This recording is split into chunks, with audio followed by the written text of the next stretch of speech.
Hey everybody, so the weekend has come and gone and I'm back to life as usual. Well, this weekend I wasn't really doing bail bonding work. This weekend I was doing security for Black Spring Break. I do the same location, provide security for the same location every year.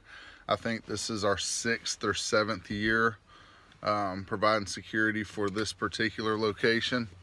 And we had a pretty decent weekend. It was kind of slow because, you know, we had a lot of rain come through here and it really messed up a lot of people's vacation plans or spring break plans.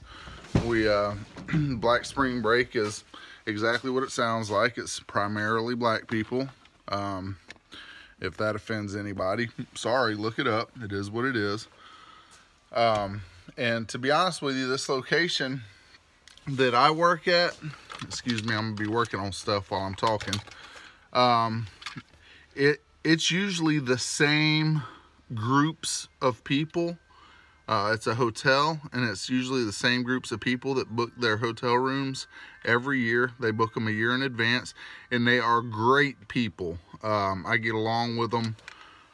They're pretty awesome people. A lot of them cook while they're there, and they keep us well fed. Well, that's how I got so fat. It's their fault. And they'll watch our backs. It's 2 of us that work the event. They'll watch our backs while we're working. You know, if usually the people that give us a problem are people that are spring breakers coming in off the streets, you know, just looking for trouble. But anyway, it was a pretty peaceful event. Most of the partying happened inside because of the weather, and we only had a few minor events. We had a, and I think I know who it is, but somebody kept intentionally setting off the fire alarms. The fire department was out there 4 times in about a 2-hour span, and they were getting pretty upset about it. And we wind up detaining somebody for trespassing that we had kicked off the property earlier for threatening somebody with a gun.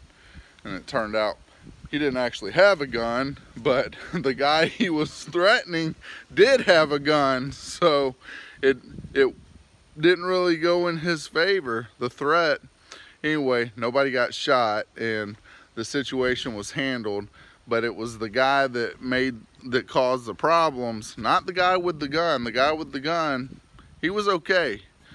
The troublemaker started reaching down his pants talking about, "I got something for you," and the guy pulled his gun out and was like, "You better watch what you're doing." And you know, that pretty much ended that right there, which, you know, even as security, whatever, I have no issues with that. I'd have probably done the same thing. So anyway, we wind up telling this guy, "Leave the property, don't come back." And of course he came back. Told him again, "Leave the property, don't come back." Then he came back. We detained him. Police department scooped him up, took him away.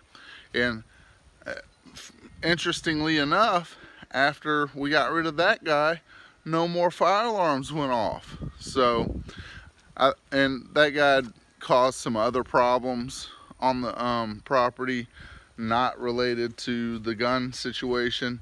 He was just aggravating and causing, just being a problem. And normally that's the kind of stuff we deal with, is just little aggravating things, but pretty easily resolved. Once they're dealt with and over with, they move on. But I did have this one guy. He was standing in the parking lot, just standing there, and I was walking by, minding my own business, and he was like, "Why y'all don't do all this security and barricades and stuff for cruising the coast? Why is it just Black Spring Break?" I'm like, "Sir, I don't work for the police department. I'm just security for the hotel." And he's like, "Mm-hmm." I didn't pay him no mind. I moved on and started talking to another group of guys. Then that guy comes up and he's like, "Why y'all talking to him? Why y'all talking? He ain't one of us. Why y'all talking to him?" I'm like, whoa, dude. Hey, man, look, if you're gonna start trouble, you can just leave the property. And he starts, you know, running his mouth, and I'm like, all right, it's time for you to go. You're either going on your own or you're going in handcuffs, but you're going. Not because he was speaking his mind, but because he was trying to antagonize. He had already spoken his mind. He apparently didn't like my presence there. He apparently didn't like that there was so much law enforcement and so much security involved in the event. That's fine. That's his opinion. You know, I can live with that. He don't have to like me. But once he started actively pursuing, antagonizing me, it was time for him to go. So he started getting a little mouthy, and before things got too serious, a couple of buddies of his grabbed him up and said, come on, let's go, man. And they left. And the people around me, I was like, man, I'm sorry about that, guys. And they were like, no, dude, you were completely in the right there. They said, you don't mess with nobody out here unnecessarily. You're pretty cool, laid back. You know, don't even worry about it. And that made me feel a little bit better, because I don't like doing the whole, you know, I'm the one with authority here, so you're gonna listen to what I say. I just don't operate like that. Just, this guy was looking for a fight, I guess, and I just wasn't gonna give it to him. Anyway, I did get a bond call though from a guy before the event kicked off, and this guy, his story's changing while he's trying to convince me to get him out. He's saying, you know, I've got my tax money, which this time of year we do get a lot of that. My tax money's in, but you got to get me out so I can get to it, and then I can pay you all your money. And I'm like, well, man, we don't really do that. So do you have a family member that can help you out, and then you can pay them back, or maybe they have access to the tax money, you know, and you can get it that way. We get scammed so much through people in jail that we really don't do that. And he's like, oh man, my mom has access to it, but you know, she's gonna lie to you. She's gonna lie to you. She wants to keep me in here, and she's gonna lie to you. Well, it turned out he had spoken to an agent at the office a couple days prior and gave him the same story, but the agent couldn't get his mom's phone number out of him. Well, I got his mom's phone number out of him. He's like, look, before you call my mom, call my grandfather and tell my grandfather that he needs to come get me. But he can't know that it's bond money, because my mom don't want him to bond me out. You gotta like tell him it's going towards a fine or something like. I'm like, well, stop there. All right, stop right there. So first of all, I'm not gonna call anybody and lie for you. I don't do that. That's not how I do business. And you know, second of all, you're setting a really bad precedent with me as your potential bondsman. If you're willing to BS your own flesh and blood like that, how do I know you're gonna tell me the truth about anything? So as a matter of fact, we're done here. You know, you can call and BS somebody else. Well, I talked to the other agent in the office, and I was like, hey, if this guy calls, don't mess with him. Oh yeah, I've already talked to him. He is full of crap. So we already, office-wide, we already had his number, and we won't be helping him. You know, with bail bonding,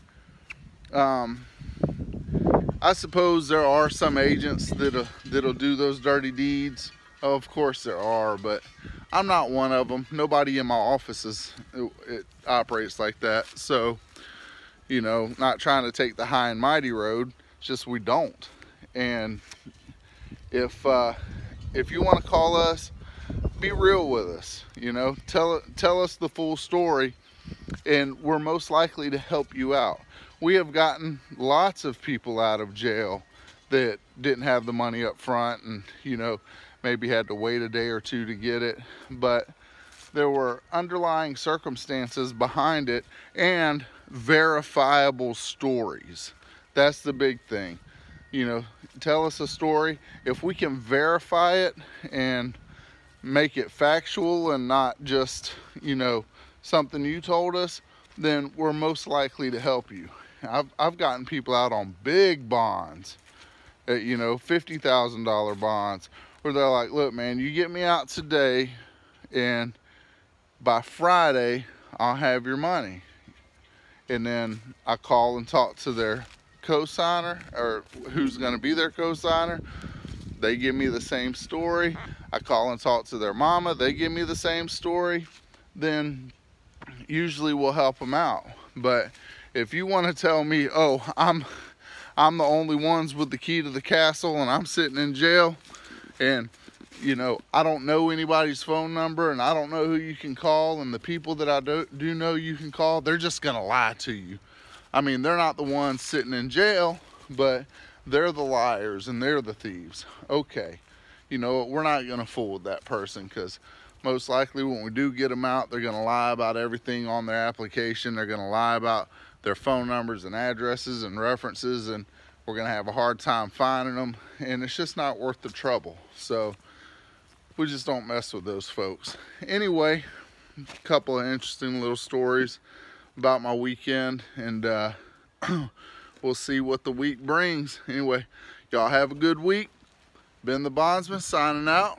Remember, bell bonding isn't what we do, it's who we are.